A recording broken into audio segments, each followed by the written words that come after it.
Well, hello and welcome again to NewSuccessPath.com. And this segment is a very important segment because for the first time you're going to have somebody tell you the truth about what's going on with the economy and how to secure your future. So listen very closely because I really care about you and your family's success down the road. I care so much that I'm filming this from my vacation and taking the time out from my vacation to talk to you today. The most important thing I want you to focus on is to make sure you're not spending your energy and your money and your time in a career path that's really destined to be moved offshore out of the United States of America. And you would be shocked to know how many jobs are not really going to be done in America anymore in the next 10 or 15 years. So what I'd like for you to do is to line up your passion with a skill and with a talent and in an industry and in a job that's going to still be here 15 years from now. So this is really kind of serious talk, and it's really kind of you could take this as a depressing conversation if it wasn't given to you in such an honest and straightforward way so that you could benefit from it and know where the pitfalls are and know how to avoid it. The base understanding for this whole thing is that 72% of the world product is all produced by 10 countries. Only 10 countries produce 72% of the entire world product. And the United States, of course, is the leader by far of those 10 countries. But here's the challenge.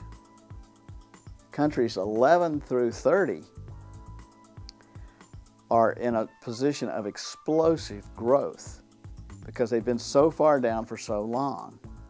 And because of three things I'm going to talk to you about, these other next 20 are going to pose a serious threat to the top 10 over the next 10 or 15 years. And they're going to take away a lot of business and a lot of jobs from those top 10 countries. And I'm going to explain to you these three things so that you can use it to your advantage to make sure you're not spending a lot of energy in the wrong places, okay? So just be objective about this.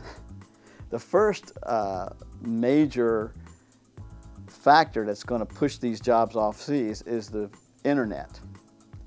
And with the internet's explosive growth and with all the things you can do on the internet, it's allowed you to do worldwide telephone, video, all kinds of data transmission, and it really doesn't depend where you physically reside at all. It makes no difference whatsoever. It used to be, back in the old days, that you had the problem of satellite delays.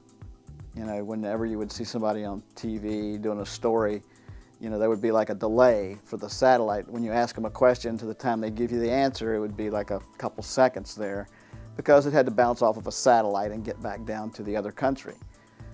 But now, because we've laid these fiber optic cables under the oceans and we've connected the entire world through fiber optic cables, you no longer have that delay anymore of the satellites. Now, what does that mean to you and me here in the United States? Well, just to give you an example, one factor that plays into the advantage of these other people is the fact that you can have telephone calls all the way in India with no delay. But remember, Dell Computer was the first one to do call centers in India, and whenever you had a customer support question about your Dell computer, you would call and you would speak to someone in Hyderabad, India, or one of those major cities in India. And these people were working the phones in a customer service environment, and they had college degrees. And they were semi-fluent in English. You could tell they had a little accent, but they actually took training and they actually watched the news and were up on baseball and sports, and so where they could actually converse with you and almost give you the virtual reality that this person really was located in the United States if you couldn't pick up the accent. So that's pretty important because of time zone shifts. The best time for people to be contacted in the United States are the prime hours, and that would be the hours from 6 p.m. until 9 p.m. at night. And that's Monday through Friday, because that's typically when you're off work and you're home, and it's typically when you're in a position where you could answer the phone or where you could originate a telephone call about your account. And so, because of the time zone shifts, a lot of countries, that particular time zone falls right into regular work day for them.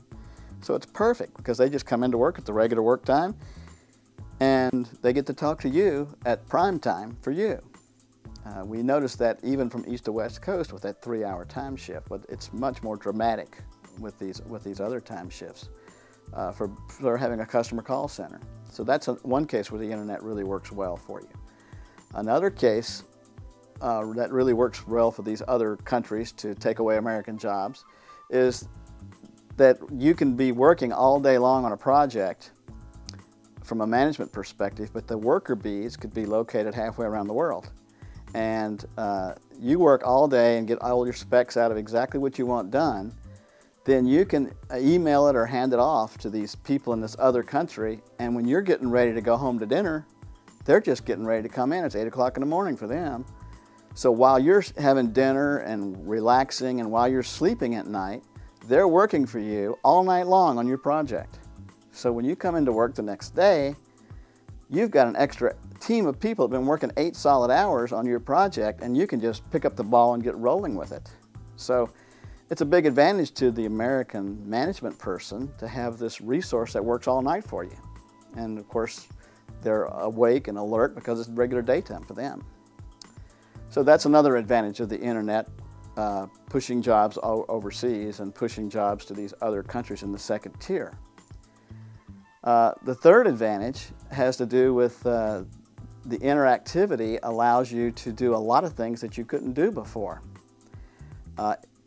Because of the labor differentials and because of the internet, there's a book out that actually says that some fast food restaurants on the drive-thrus, when you go up to the drive-thru window and ring the little bell for the drive-thru window, the person taking your order is located halfway around the world, and they enter the order halfway around the world. Then by the time you drive through, they've prepared the meal right there for you in the restaurant, and they take your cash right there at the restaurant. But the order taking is halfway around the world, and that's because they're much more efficient. It's a normal daytime for them. They have all the things available, and of course their labor rates are less. Another example is in robotics.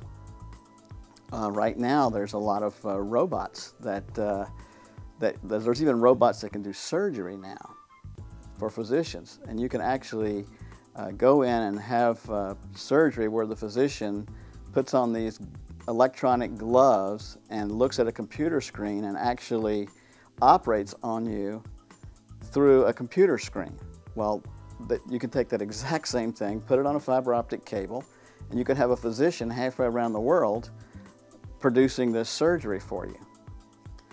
Another example is these new aircraft. I'm an aircraft pilot. I was a combat pilot in Vietnam, and I fly airplanes now for pleasure. And it's a lot of fun. But the most important future to the Air Force and to law enforcement is airplanes that don't have pilots, because that you can put them in high-risk situations, such as Afghanistan and over in Iraq, and if the airplane gets shot down, you don't have a pilot that can be captured and tortured, and you don't have any of those problems because the aircraft is flown through a fiber optic cable, and the pilot is safe. Now, it's come to such a level of sophistication that some of the combat missions in Iraq, I've been told, are actually flown in Las Vegas, Nevada, at a fighter base in Las Vegas, Nevada. That these pilots actually go in Las Vegas and fly these drone aircraft from Las Vegas and then go home to supper at Las Vegas. So I don't know whether they get combat pay or not, but you can kind of see where I'm going here. As this thing develops here, more and more things can be done overseas. And these other tier countries with these much lower labor costs are going to be able to do these jobs not only lower cost, but even better than us, because they can do these strange hours.